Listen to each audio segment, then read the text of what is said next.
Bonjour, bienvenue. Merci d'être si nombreux de vous intéresser au portrait corporate. Je suis Milena Perdriel, j'ai écrit un livre sur le portrait corporate et j'ai envie de vous parler du côté moderne, à savoir actuel, du portrait corporate et pourquoi c'est intéressant d'en faire pour tout le monde. Pour les photographes, parce que c'est une offre qui est quand même très intéressante financièrement parlant et pour connecter avec plein de gens différents. Et pour les gens différents qu'on va photographier parce qu'on va moderniser un petit peu tout ça. Un petit peu de fait. Je suis bulgare, je suis née il y a longtemps, j'ai appris le français il y a longtemps, je suis arrivée en France il y a longtemps et il y a longtemps j'ai appris aussi la photo, mais j'ai calculé hier quand j'ai regardé ça, 9 ans à savoir ce que ça veut dire, c'est quoi la différence entre faire de la photo et être photographe. Et une fois que j'avais décidé d'être photographe, eh bien j'y suis allée. Et heureusement, je suis restée photographe. J'ai très rapidement commencé à faire des portraits corporate parce qu'on me les a demandés. Et je ne savais pas du tout que c'était du portrait corporate. On m'a demandé des portraits pour utiliser pour des réseaux professionnels. Et petit à petit, ma réflexion est arrivée au fait que c'est un portrait business. Mais en français, on ne dit pas trop business. Du coup, corporate... on le dit plus que d'affaires. Professionnel, ça fait pas trop parce qu'on ne sait pas qui est professionnel dans le truc. Donc, et comme tout le monde l'est, eh bien voilà. Donc en 2015, j'ai ouvert mon studio, j'y suis toujours, c'est à Montmartre, ça s'appelle Les Pavés Bleus. Il y a une chaîne YouTube des Pavés Bleus, abonnez-vous tous. Excusez-moi, j'ai pas pu me retenir. Et voilà, en 2021, j'ai écrit un livre sur le portrait corporel. Donc je vais vous parler, n'hésitez surtout pas à garder vos questions pour après, ou même à m'interrompre, ça m'ira aussi, en fait. J'ai 35 minutes pour vous parler, et puis 10 minutes de questions, donc on a largement le temps de faire tout. Donc pour qui le portrait, autant pour les photographes que pour les personnes, pourquoi le portrait corporate moderne, qu'est-ce que ça veut dire moderne? La personnalité qui est super sympa à chercher et puis un petit peu de posing si ça vous intéresse. Voilà, donc pour qui le portrait corporate? Vraiment pour tout le monde. Même pour les étudiants, même pour les lycéens. Ils se présentent avec le portrait corporate, le portrait. Du coup, c'est presque professionnel. En tout cas, c'est engagé dans un cadre. Pour les lycéens, c'est le lycée, donc quelque part, c'est professionnel. Mais vraiment, chaque personne qui exerce un métier ou qui se projette à exercer un métier a besoin d'un portrait pour se présenter, pour son CV et tout ça. Ça peut être des cadres, ça peut être des grands directeurs, ça peut être des employés, ça peut être les artisans et ça peut être aussi les solo-entrepreneurs, comme la plupart de photographes sont, mais aussi les joailliers, les graphistes, les machins. Il faut arrêter de penser le portrait corporate comme quelque chose de réservé à un certain groupe de personnes. Alors, ce qui me tient beaucoup à cœur, c'est qu'est-ce que dit le portrait corporate? Le portrait corporate dit bonjour. Il dit bonjour dans votre signature de mail. Il dit bonjour dans votre profil LinkedIn. Il dit bonjour dans une présentation. Il dit bonjour partout où vous l'envoyez. Même si vous l'envoyez dans la presse, il dit bonjour. Et qu'est-ce qu'on fait quand on dit bonjour? Alors, tous en chœur. 1, 2, 3. Bonjour. On sourit. Eh ouais. Du coup, le bonjour, c'est un sourire. Le bonjour est accueil. Le bonjour est une ouverture vers l'autre.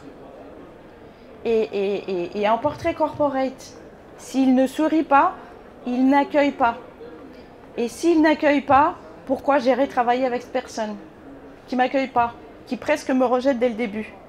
Bon, il y a peut-être des raisons pour me rejeter, mais ma philosophie, c'est que quand on se présente quelque part, on y va avec une ouverture d'esprit. Et j'aime amener ça dans les portraits corporate que je fais. Et c'est pour ça que je vous disais que, à mes yeux, le portrait corporate fait du bien, enfin faire du portrait corporate fait du bien aux photographes parce que ça nous fait une offre supplémentaire, des clients supplémentaires, mais aussi aux gens qu'on va servir. On va amener avec nous, avec notre démarche, le fait qu'on va se présenter, qu'on va accueillir, qu'on va s'adresser de manière bienveillante aux gens. Parce que quand on cherche du boulot, ou qu'on a un boulot, ou qu'on essaie de trouver de boulot, on se pose des questions. Qu'est-ce que je veux? Qu'est-ce que je veux dire? À qui je veux m'adresser? Qu'est-ce que je veux lui dire? Et aussi, certains groupes de personnes ont besoin de ça. D'autres groupes de personnes avec qui je vais travailler, ils ont besoin d'autre chose. Je vais essayer de parler à tous ces groupes de personnes différemment parce que j'ai des messages différents à faire. Du coup, en tant que photographe, ça nous fait quoi? Plusieurs photos à vendre. Ok? Et pour les gens, ça leur fait plusieurs photos à utiliser dans différentes situations. Qu'est-ce que le portrait corporate classique? Qu'est-ce qu'on s'imagine quand on pense portrait corporate? Autant nous que les gens. C'est un bien grand mot que j'utilise, mais j'en trouve pas d'autres. On s'imagine que c'est en général le truc en noir et blanc de 3/4, un gars qui fait la gueule, de préférence un gars, hein, parce que voilà, les bras croisés, qui va regarder comme ça, avec un éclairage, vous voyez, avec le truc comme ça. J'oublie toujours comment ça s'appelle, le contre. Le backlight. Voilà. Et qui donne pas envie, en fait. Et il donne pas envie de s'approcher de lui. Il donne pas envie de l'avoir comme boss. Il donne éventuellement envie de l'embaucher parce qu'on se dit « oulala, il a les dents qui rayent le parquet et on cherche ça ». Mais bon, on est en 2022, on cherche peut-être aussi d'autres choses. Donc, avec la signature de chacun, la signature photographique, parce qu'on part de l'idée qu'on est tous des professionnels et qu'on sait faire des photos, chacun va faire la photo qu'il veut, mais amenons un peu d'humanité dans ce portrait. On va prendre chaque personne, même si c'est le même gars qui pense qu'il faut être sérieux, qui pense qu'il faut être fermé, qui pense qu'il n'a pas le droit de respirer quasiment sur son portrait. Cette même personne, on peut la faire respirer, on peut la faire rire, on peut la faire bouger, on peut la faire juste occuper l'espace avec sa propre énergie. Et vous savez, on est tous faits d'énergie. Est-ce que le gars, il est moderne? Est-ce que c'est un portrait corporate? Mais en fait, c'est un portrait corporate. Mais ça correspond à sa personnalité, à son milieu et à sa profession. Il est, ceux qui ont le livre savent, il est agent de street artist. Donc il est à la fois en contact avec les street artistes et il est aussi en contact avec les communes, pour investir justement en fait les rues d'art. Donc en fait il a une sorte de double casquette. Il doit être droit, sérieux, de savoir lire, vous savez, le langage des communes, il est quand même costaud. Moi j'ai essayé, j'arrive pas à comprendre ce qu'ils disent. Et les street artistes parfois aussi, c'est à peu près la même chose. Donc le gars il est costaud et en fait il s'adresse à plein de gens tel qu'il est. Et il est artiste, il est un peu comme ça, et en même temps, il vient aussi d'un milieu dans son ancienne vie, il faisait partie de ceux des commerciaux qui ont les dents qui rayent le parquet. Donc en fait, il sait de quoi il parle quand il parle aux communes, et il sait bien vendre aussi de l'art. Et du coup, on arrive au point le plus intéressant, la personnalité. La personnalité, vous le savez, même sans réfléchir, même inconsciemment, que quand vous regardez les gens avec un minimum d'attention, vous voyez les différences entre les uns et les autres. Et ce n'est pas une question de comparer. Il n'y a pas une personnalité qui est mieux que l'autre. C'est juste constatons les différences et essayons de faire en sorte qu'elles se voient. Et comme on est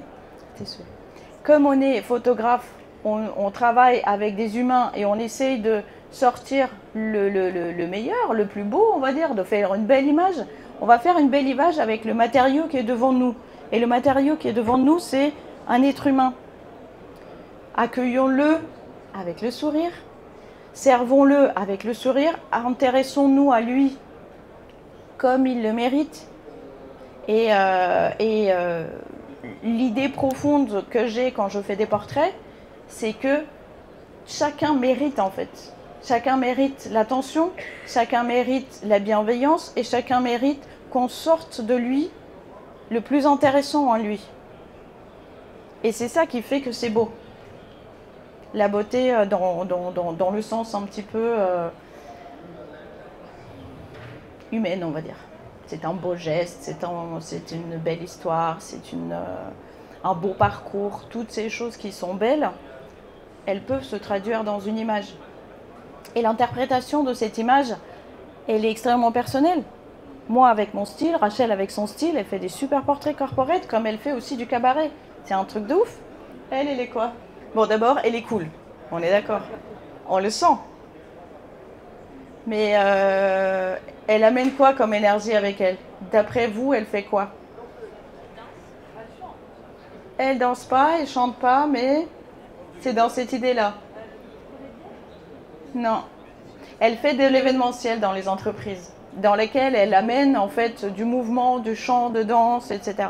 C'est pour ça qu'elle dansait, enfin elle chantait pas, mais à la séance photo, elle a dit je veux voir ça en fait, je veux que tout ce que j'amène en fait, ça se sente. Et c'est vrai qu'on n'a pas spécialement toujours besoin du premier abord quand on lit un portrait corporate de savoir quel est le métier. Mais souvent quand on se présente, il y a la photo et la description. Et du coup, on lit. Et l'idéal, c'est quand il y a une cohérence. Il n'y a rien de plus perturbant dans n'importe quel domaine si vous voyez une image et une espèce de description de texte qui va avec et qu'on ne comprend pas, enfin qui sont dissociés. On se dit, wow, elle est où la vérité là? On parle de quoi? Je ne comprends pas. Et lui? Non. Ouais, comme ça, effectivement. Il donne cette idée de droiture, de carré, etc. En même temps, il est quand même accoudé contre un mur.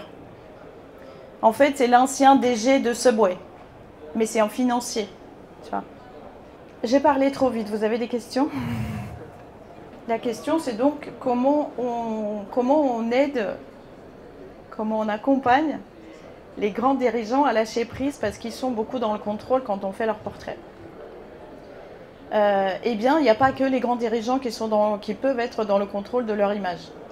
Justement, le lien, il est là, en fait, c'est que c'est leur image. Et c'est la relation individuelle de chacun avec sa propre image qui fait qu'il y a des gens qui lâchent facilement, qui acceptent, et d'autres qui n'arrivent pas à lâcher, qui restent dans le contrôle. Là où c'est plus souvent le cas effectivement des grands dirigeants, c'est qu'ils sont habitués à tout contrôler. Ils sont habitués à prendre des décisions. Donc ils pensent que c'est leur rôle de contrôler là, maintenant aussi. Et ils pensent que s'ils ne contrôlent pas, vous ne saurez pas faire. Ce qui nous amène à quoi? Il faut les rassurer. Il faut les rassurer de deux choses à mon avis. La première, c'est que vous savez ce que vous faites. Que c'est vous le patron, là maintenant tout de suite, dans la situation dans laquelle vous êtes. C'est vous le sachant quand vous faites une photo. Donc, le photographe, il doit avoir cette posture du professionnel dans la situation dans laquelle on est.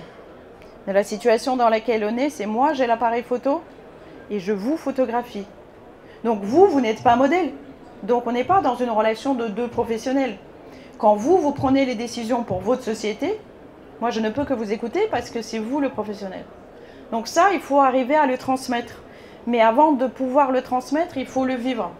Donc il faut s'en persuader soi-même que c'est le cas. C'est un travail sur soi, c'est un travail sur son métier, c'est un travail aussi de positionnement par rapport aux clients qu'on a. Et la deuxième chose, c'est que c'est un être humain. Et les hommes, les femmes, peu importe l'âge, peu importe la situation sociale, s'ils n'ont pas expérience avec leurs photos, avec leurs portraits, ils sont fébriles. Il y a peu de gens qui naturellement sont comme ça. Wouhou, vas-y, photographie-moi sous toutes les coutures, j'aimerais tout. Non, les gens, quand ils n'aiment pas, ils se ferment. C'est la nature humaine. Donc nous, justement, en travaillant avec l'humain, on doit avoir cette sensibilité un petit peu. Je ne dis pas qu'on sera tous psychologues, je dis pas qu'on va tous les guérir, enfin non. Mais en fait, il faut être bienveillant, il faut être doux, il faut lui dire « je comprends ».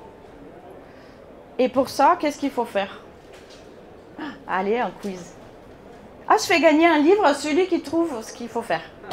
Ah, improvisation. Alors, la question, salut.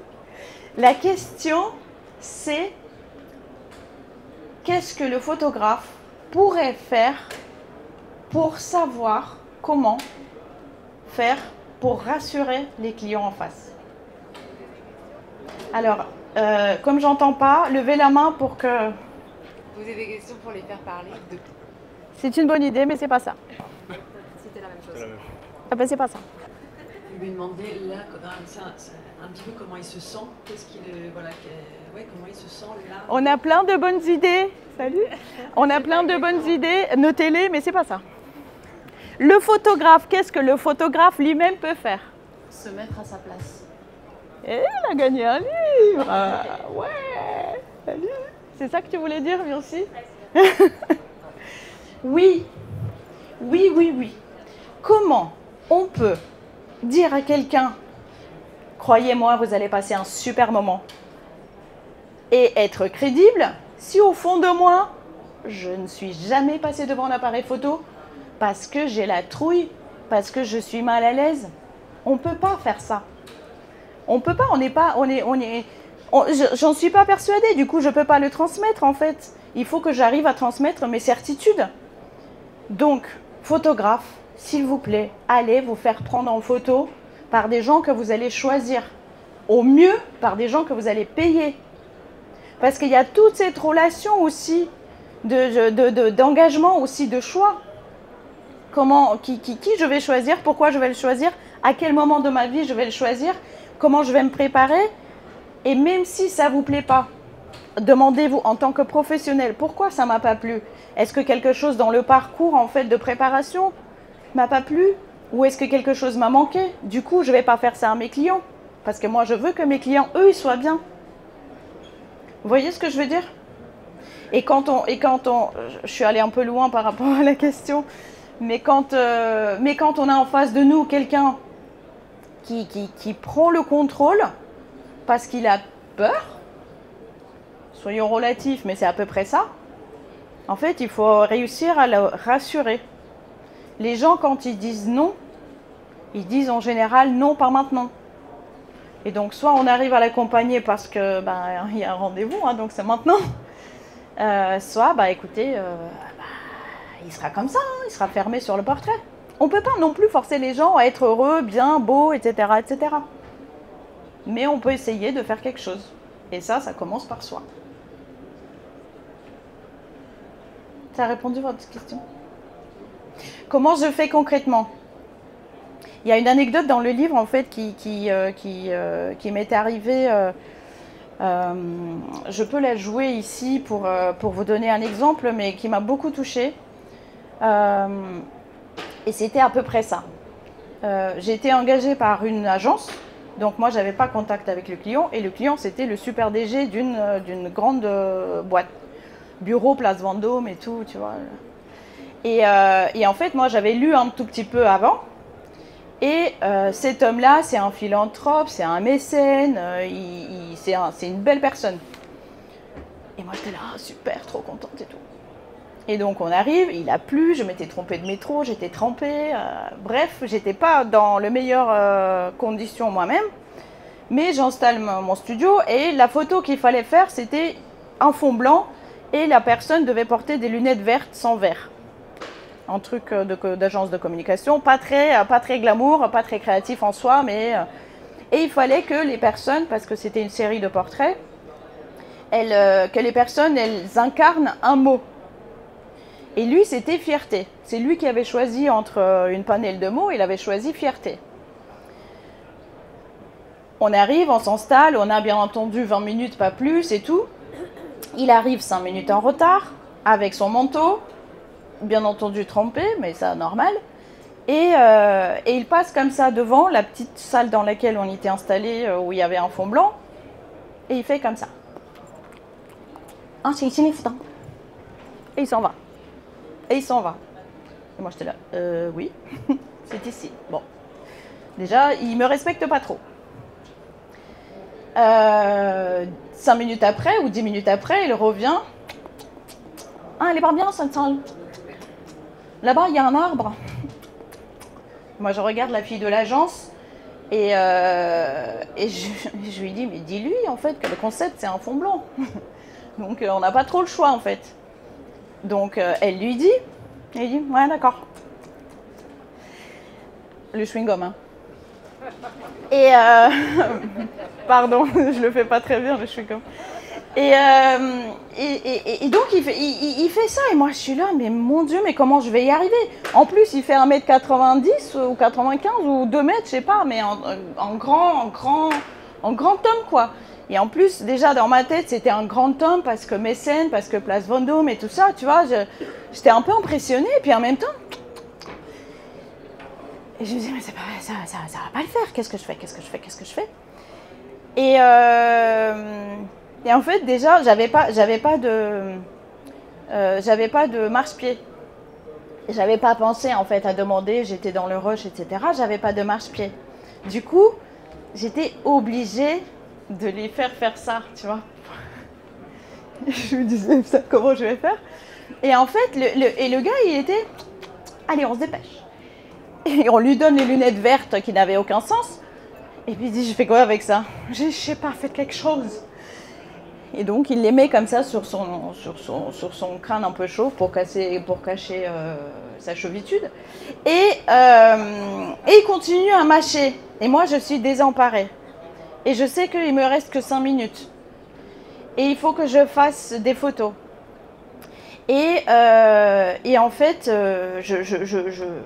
la salle était toute petite, donc en fait, pour l'avoir bien cadrée comme il me fallait, il fallait que je sorte dans le couloir. Et je sors dans le couloir, comme ça, et lui il est là, et je fais une photo, et je me dis, mais il n'y a rien dans cette photo, en fait, il n'y a rien, c'est vide, il se passe rien. Il y a un gars avec des lunettes sur la tête et qui mâche un chewing-gum. J'ai presque l'impression d'entendre le chewing-gum dans la photo. Mais en fait, il n'y a rien, aucun intérêt. Et je me dis, je ne peux pas faire ça. C'est nul. Mais techniquement, j'ai la photo. Et là, je me dis, mais elle est où sa fierté au mec? Et là, je me dis, je vais aller la chercher. Moi, je vais aller la chercher. Et du coup, je m'approche. Donc, il est là. Je regarde comme ça. Et je lui dis, vous avez combien d'employés ici? Et il me dit genre 5000 ou je sais pas combien. Vous faites des belles choses avec les eux? Il me dit, oui. Et je lui dis, vous êtes fiers d'eux? Et là, il arrête de mâcher. Il me dit oui. J'ai dit, bah, je voudrais que vous leur dédiez ce portrait à eux. Et je me recule, j'attends même pas qu'ils me répondent. Et je me recule et je vais dans le couloir. Et là, je le vois pas. Et il était où? Il est parti jeter son chewing-gum dans la poubelle de la salle. Et il est revenu. Ça a duré 3 secondes. J'ai appuyé 3 fois. Et j'ai eu ma photo. Il faut aller les toucher, les gens. Il faut aller les toucher là où c'est leur intérêt, en fait. Je pouvais pas lui parler du projet de l'agence qui était super intéressant, qui était lié aux lunettes vertes et tout. Il y a un sens dans ces lunettes, il y avait un sens dans ce projet de l'agence, mais c'est pas ça qui le touche. Ou alors il me fallait 1 heure. Mais parfois il faut oser. Et en fait, la posture que j'ai prise au moment où je lui ai posé la question, c'était moi, je veux quelque chose de beau de toi. Et en fait, je suis allée franchement le provoquer en quelque sorte. Alors que jusque-là, j'étais la petite fille qui regardait d'eau dans les 2 sens, tu vois. Et Et ouais, je suis très fière d'avoir réussi ça parce que ça m'a servi aussi de repère à chaque fois, à chaque fois que j'ai quelqu'un de contrôlant comme ça en face de moi, de me dire, ouais, bah, tu vas lâcher le contrôle là maintenant. Parce que je suis une licorne. Et tu vas venir dans mon monde. Voilà. La question que je pose quasiment systématiquement, c'est est-ce que dans la vie vous seriez? Et quand les gens ils me disent oui, je leur dis dans ce cas-là, on va faire plein de photos. Vous ne retenez pas le sourire. Au pire, on ne choisit pas les photos avec sourire. Mais ne le retenez pas parce que si vous le retenez, alors qu'intérieurement vous seriez, on aura 10 photos pareilles. 10 photos pareilles. Alors que si vous ne retenez pas, on aura des expressions normales parmi lesquelles il y aura et un vrai sourire. Il y aura donc 9 à jeter, mais il y aura une de vraie. Donc en fait, ça déjà, ça libère un petit peu l'expression parce que la grande majorité des gens encore aujourd'hui pensent que la photo, elle doit être... Et on ne bouge pas. Mais donc là, on les libère de ça. Après, si quelqu'un me dit que moi, dans ma fonction pour rassurer, pour coller à cette image ou pour coller aux attentes, parce que je veux coller aux attentes, c'est une décision, je veux coller aux attentes, on ne sourit pas, on est sérieux, on est fermé, bah ok, c'est ok, il faut nous aussi accepter, on peut pas forcer, enfin, on ne devrait pas forcer les gens à voir l'image que moi je veux. Moi en général, quand je veux une image particulière de quelqu'un, je la fais en fin de séance. Et je lui dis, ça c'est une image que moi je veux. Soit je vous l'offre si elle est trop olé olé, soit vous la choisissez ou pas. Mais en tout cas, c'est moi que je veux, c'est moi qui la veux, c'est moi qui vais la faire. Et avec votre accord, bien entendu, je vous propose de la faire. Personne ne m'a répondu non quand j'ai proposé ça. Et puis après, parfois, dans ce sens-là ou dans l'autre, on a une idée qu'on veut imposer aux gens. Tu vois, ben, ils ne sont pas obligés de sourire. Bon, ils sourient tous. Mais ils ne sont pas obligés, tu vois. L'idée, c'est de quelle est la personnalité de la personne. Il dépend, voilà, quelle est la personnalité de la personne. Quand tu sens, ouais, quand tu sens que la personnalité est souriante, ouais, et elle ne te le donne pas, et tu es là, oh, s'il te plaît. Et ben tu lui dis, oh, s'il te plaît. Moi, je fais ça et ça marche. Mais après, voilà, comment faire, c'est... Tu l'invites à faire, mais tu l'invites avec ton sourire à toi. On est les miroirs de ces gens-là. Et moi, derrière l'appareil photo, je suis comme ça, et en fait, je rigole. Et plus je rigole, plus ils rigolent. Et je leur dis au début, moi, des blagues, je ne sais pas raconter, je ne suis pas drôle. Et donc, ça les fait rire.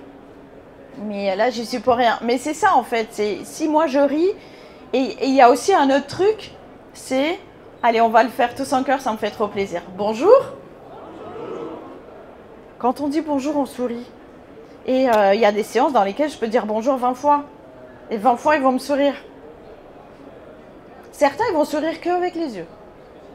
C'est ok. Et quand je leur dis souriez avec les yeux, ils sont là. Comment on fait? Et là, c'est drôle aussi. Donc, tu trouves ton truc. Mais il faut que toi, tu sois souriante. On peut pas demander comme aux enfants. Voilà. Ah voilà. Ça me vient. Aux enfants, les enfants à l'école, on leur dit souris. Et après, on leur dit le sourire de la photo de classe, qui est nul, parce qu'en fait, il n'est pas vrai. Il est pas vrai, il est fake. Et malheureusement, les enfants, ils apprennent à sourire comme ça. Et quand ils deviennent adultes, chefs d'entreprise, ils font. Ce qui n'est pas vrai non plus. Donc, libérons les enfants. Il y avait une question derrière. Alors, moi, j'ai une théorie que j'ai élaborée. J'aimais beaucoup la physique. Et puis un jour, dans mes réflexions par rapport à la photogénie, parce que quand j'ai appris la photo, je voyais des filles normales arriver, le studio, et puis des canons sortir sur la photo. Et je me suis dit, il y a un truc qui se passe, tu vois. Et donc, j'ai réfléchi, qu'est-ce qui se passe? Du coup, j'ai regardé par curiosité, qu'est-ce que la photogénie? Et la photogénie, c'est un élément, c'est pas un élément, c'est un effet, je sais pas comment on appelle ça, de physique. C'est la capacité des objets de créer de la lumière, ou autrement dit, de la refléter. Parce que si je reflète pas la lumière, vous ne me voyez pas. Vous voyez le truc de physique? Donc, par définition, tout le monde est photogénique, puisque tout le monde reflète la lumière. Déjà, vous leur dites ça, et ils se disent « Ah ouais !» Et franchement, c'est très scientifique. Vous savez, comme dans Le Petit Prince, la planète B478, là, ça rassure les gens d'avoir une preuve qu'ils sont photogéniques. Ça, c'est les gens analytiques. Les gens créatifs, vous leur dites « Mais bien sûr que tu es photogénique. Regarde comment tu es belle. Regarde-moi ce sourire. Les yeux qui sourient, même avec le masque, tu es belle. » Et ça, on va l'amener dans la photo. Parce que ce qui est beau dans la photo, c'est quand on s'amuse. Et quand on s'amuse, en fait, on est beau. La beauté, vraiment, c'est la beauté du tout, la beauté du moment, la beauté du sourire, la beauté du plaisir, la beauté du tout. Et c'est ça la photogénie. Le concept des gens photogéniques, il vient des années, je ne sais plus combien, là, de Hollywood. Quand c'était les stars, en fait, qu'on photographiait, et c'était que les stars qu'on voyait photographier, on est d'accord? Parce que nous, on n'allait pas comme ça. Donc, ces stars-là, ces comédiens, ils sont comédiens. Ils maîtrisent leur corps, ils maîtrisent leur image, ils maîtrisent la posture. Ils sont photographes, ils sont déjà habillés par des stylistes, ils sont maquillés par des coiffeurs, ils sont, et ils sont photographiés par des professionnels. Et aussi, ils s'amusent. Ça leur fait plaisir. Ils communiquent en fait avec leur image. Et elle vient de là, la photogénie. Et nous, c'est à nous de convaincre les personnes qu'on va photographier, même les gars les plus contrôlants et les plus timides et les plus réservés et les plus coincés, qu'ils peuvent s'amuser avec ça et surtout que ce qu'ils ont à l'intérieur, ce qu'ils ont à dire, ça vaut le coup de sortir à l'extérieur, dans cette image. J'ai répondu à la question? En fait, pour répondre à une question aussi basique, il faut prendre le temps. Et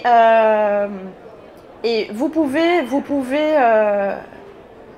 écrire des articles en fait sur vos blogs, sur des questions comme ça. Et à chaque fois que quelqu'un... Parce que moi, j'ai beaucoup de gens qui le premier message qu'ils m'envoient, ils disent « Oui, je ne suis pas photogénique, oui, j'aime pas mon image, j'aime pas être prise en photo, vous allez voir, je suis pire. » Je dis « D'accord, ok. » Et en fait, vous leur envoyez cet article. Vous leur dites, en attendant de vous rencontrer, de travailler, de s'amuser ensemble, lisez ça. C'est une première barrière que vous enlevez comme ça. Il y en a beaucoup qui ne vont pas cliquer, qui ne vont pas le lire. Parce qu'au fond, ils sont persuadés que c'est comme ça. Ils sont persuadés que vous n'allez pas changer ça, mais c'est pas grave. Il y en a qui vont le lire. Une journée. J'ai 3 offres différentes. Quand ils viennent au studio, c'est 20 minutes, 45 minutes et 1h30. Et ce que j'explique, c'est que pour 20 minutes, on va à l'essentiel. Vous savez à peu près ce que vous voulez dire. Vous avez besoin de 2 photos. Vous amenez une tenue, à la rigueur veste et sans veste, tu vois, un petit changement de tenue, un fond. Et en fait, ce qu'on peut faire en 20 minutes, on le fait. Mais c'est rare d'avoir le temps de changer de tenue en 20 minutes. Il y en a qui sont rapides et qui ont envie. Voilà. Et en fait, avec une tenue ou des variantes de tenue, on peut avoir des expressions différentes, des cadrages différents, des poses différentes. Du coup, il y a quand même un choix. 45 minutes. 45 minutes, c'est bien. Moi, je suis à l'aise. J'ai l'impression d'avoir du temps de changer de décor, de changer de tenue, de changer de lumière. Je travaille avec une maximum de lumière, donc pour moi, changer de lumière, c'est facile. Hein, je suis pas pointilleuse en fait pour que ça soit complexe et que ça prenne du temps. Et en fait, avant de commencer la séance photo, les gens ils viennent, ils balancent toutes les fringues qu'ils ont amenées. Moi, je dis ça, j'adore. J'ai l'impression d'être Christina Cordula. Ça, c'est parfait. Et du coup, je fais le fond qui va avec, etc. Et une heure et demie, c'est quand on cherche vraiment des choses différentes. Et en une heure et demie, mon studio il est à Montmartre, dans une petite rue ou à côté du mur des Je t'aime. J'ai le temps de sortir. J'ai le temps de sortir pour faire. J'ai quelques coins que j'ai facilement accessibles dans lesquels on peut faire des choses aussi à l'extérieur. J'aime pas trop parce que je suis un peu lente à changer dans ma tête, mais ça peut se faire. Non. Systématiquement non, parce que au début j'ai essayé. Parce que mine de rien, c'est plus facile de travailler quand les gens sont maquillés et coiffés. Et c'est aussi plus facile pour le post-traitement. J'ai essayé, mais alors là je vais faire une généralité, mais en tout cas mes clients, ils me disent « Ah non, moi je veux pas, je veux être naturel ». Et puis ils pensent que, et avec raison, que le prix il est plus élevé. Si je prends pas le maquilleuse, ça me fait combien en moins? Donc en fait, ça me fait des négociations que je n'ai pas envie d'avoir. Donc maintenant, c'est en option. Et je n'insiste, je n'oblige pas à ça, parce que je me dis qu'au final, les gens, s'ils hésitent, ils vont le faire parce qu'ils vont se faire plaisir. S'ils savent se maquiller, moi je sais très bien comment me maquiller pour être prise en photo. Il y a plein de gens qui se maquillent tous les jours de toutes les façons. Je ne vais pas les obliger. Je leur dis, venez avec votre trousse et puis on fera des rafraîchissements après. Les gens qui me disent, je me maquille jamais. Je dis, mais pourquoi vous faites ça? C'est tellement drôle. Et puis il dit, bon d'accord, je vais amener un truc. Et puis, bon les garçons, les hommes, je les poudre systématiquement. J'ai une poudre transparente, je les poudre. Et ils adorent. Je dis, regardez, nous on kiffe ça tous les jours. Et ils disent, oh, c'est trop bien. Non mais c'est vrai. Ça fait une petite pause, ça fait un truc différent, ça fait un contact en plus, ça fait plaisir aux gens. Et les femmes qui ne se maquillent pas, qui n'ont pas cette habitude-là, moi je la regarde comme ça, je dis, oh, il faudrait pomper un petit peu là, comme ça, comme à l'époque quand il n'y avait pas de maquillage. On faisait ça, on se mordillait les lèvres et tout. Et je dis, allez, un peu de mascara. Allez. Et puis elle me dit, bon d'accord. Et je dis, par contre, je ne sais pas la mettre. Mais je peux maquiller aussi. Donc, je peux le proposer. Moi, je trouve que ça fait partie. Enfin, moi, je trouve que c'est plaisant, donc ça se passe comme ça. Mais si elle veut pas, elle veut pas. Encore une fois, voilà. Et par rapport lié au maquillage, par rapport à la retouche, je dis que je retouche systématiquement, sans spécialement qu'on m'ait demandé, des boutons parce que c'est temporaire, des cernes parce que souvent c'est temporaire aussi. Je touche pas aux rides et je touche pas à des marques, comment on appelle ça déjà? Des cicatrices, voilà, merci, sauf si on me le demande. Donc c'est ce qui est automatique. Et les brillances, mais justement c'est pour ça que je poudre tout le monde.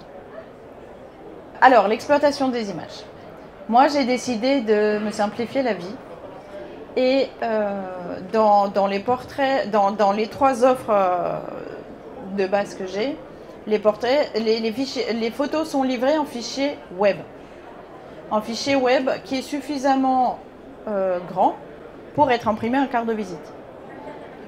Pour moi, c'est normal. Donc les droits sont mentionnés en fait pour ces utilisations-là.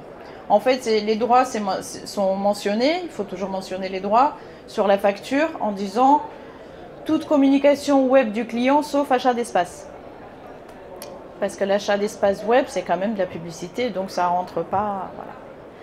Voilà. Dans les 2 grandes formules, j'ai inclus un des portraits en fichier haute définition. Et le fichier haute définition, je le vends 90 € en plus avec des droits print. Tout droit d'utilisation du client, print, sauf achat d'espace. S'il y a plus, mais avec les portraits, on n'en fait pas plus. Ah oui, je mets 7 ans France. 7 ans France. Voilà. Et après, en web, enfin, ça sert à rien de dire France. Hein. Donc voilà. Et je le mentionne, effectivement, comme c'est mentionné dès le départ, en fait, sur mon site, sur mes offres, droit d'auteur inclus, droit d'auteur élargi, ils me demandent ce que ça veut dire. Et du coup, la question est posée. Depuis peu, ils les regardent tout de suite après la séance photo. Parce que je me suis rendu compte que ça me faisait gagner du temps. Et que ça les dessert pas. J'aimais pas trop l'idée de montrer des photos brutes. Mais au final, vu que je les montre derrière sur l'appareil photo, pendant la séance photo, moi j'aime bien montrer, ça les dérange, enfin, j'ai constaté que ça dérangeait pas plus les gens de les voir tout de suite après. Derrière l'appareil photo sur un écran? Sur un écran. Vous faites en shooting connecté pendant la séance? Non, Non, non, j'aime pas le shooting connecté. Enfin, j'aime pas. Techniquement, j'ai la flemme de le tester. Et j'aime pas l'idée parce que je me dis que soit eux, soit moi, soit les deux, on sera distrait tout le temps comme ça de regarder le truc. Et du coup, je perds la connexion avec eux plutôt que... Et je la donne à un écran qui s'en fout. Oui, je demande l'autorisation. Et en même temps, je dois vous avouer que je trouve ça inutile. Puisqu'ils font les photos pour les mettre sur les réseaux. Mais je respecte mon métier, mon engagement, leur image, etc. Et je la demande. Quand j'ai changé mon site internet, j'étais toute contente comme ça. Et sur la page d'accueil, j'avais, je sais pas, 5 photos peut-être. Et j'ai envoyé à chacune des personnes qui sont sur la page d'accueil un mail pour dire comment j'étais contente de les mettre en page d'accueil. Il y en a un qui m'a dit « je veux pas ». Et j'étais là, mais why the fuck quoi. Et en fait, bon, bah, je lui dis, ok, j'ai enlevé la photo. Parce que franchement, je vois pas à quoi ça rime. Tu mets ta photo partout, mais pas chez moi. Bon, bah, ok. C'est qu'il m'aime pas. Mais c'est méchant. Du coup, j'ai mis quelqu'un qui m'aime. Alors, je ne suis pas juriste, hein, donc ce que je vais dire n'engage que ce que j'ai appris et ce que je pratique. Mais il n'y a pas de différence entre modèle ou client à partir du moment où tu as signé un droit d'autorisation et que tu as détaillé le cadre dans lequel c'est fait et le fait qu'il y ait ou pas échange d'argent par rapport à l'utilisation. Voilà. Tant que tu le mentionnes, c'est pareil. Après, d'après ce que j'ai compris, quelqu'un peut me signer une droit d'utilisation de son image et c'est pas parce qu'il a signé qu'il ne peut pas se rétracter à tout moment. Voilà. Donc moi je signe, je fais signer le droit d'utilisation pendant 7 ans, mais c'est juste parce qu'il faut donner un chiffre. Franchement, j'ai un client qui m'a recontacté là 8 ans, la photo elle a été faite 8 ans et elle est encore dans mon blog. J'avoue que je ne suis pas spécialement très regardante dessus, mais tant que quelqu'un ne m'a pas appelé pour me dire je veux plus. Il y a quelqu'un qui m'a dit, je veux plus parce qu'en fait les photos que moi j'avais faites, comme à l'époque je ne faisais pas spécialement réflexion à ça, je nommais mes fichiers avec le nom des clients. Et c'est comme ça que j'avais uploadé dans mon site. Et en fait elle m'a dit, je me rends compte que quand je cherche mon nom, en fait il y a tes photos qui sortent. Bon, il se trouve que c'était du boudoir, donc elle m'a dit, je suis pas du tout, je te dis pas d'enlever les photos, je te dis juste d'enlever le nom en fait. Tu vois, donc voilà. Mais le droit à l'image, en fait, il est rattrapable à tout moment. Ouais. Voilà, on va libérer pour de vrai. Je vous remercie. Il y a un petit moment ici. Merci, vous êtes gentils.